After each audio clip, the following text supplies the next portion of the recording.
Pesë fytyrat e heshtjes titulluar shfaqja që erdhi në teatrin Mexheni me regji të Ilir Bokshi, duke rikthyer formatin e veçantë skenik ku publiku ishte i vendosur në të njëjtën platformë me aktorët. Drama rrëfen historinë e një familje që jeton nën kontrollin dhe dhunin e Billit, një figurë dominuese që abuzon me bashortin e tij Merin dhe dy vajzat e tyre.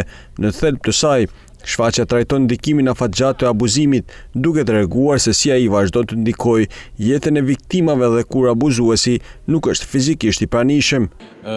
Vetë historia e kësaj shfaqje është një ngjarje trisht, është dhuna në familje, është dhuna psikologjike, dhuna seksuale, incesti.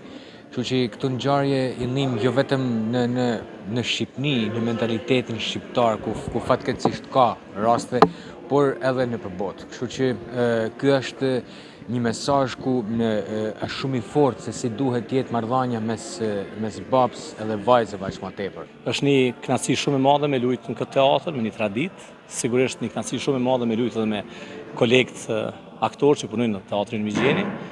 Po natyrisht gjej vend për falënderim edhe për gjithë ansamblin, njerëzit përreth, teknikën e teatrit, gjithë njerëz vërtet ka qenë një periudhë e shkurtër, intensive për realizimin e kësaj shfaqje, aq më tepër duke patur parasysh që është një temë shumë e rëndë. Është një rol shumë i vështirë, të them të drejtën, duke qenë se trajton tema delikate.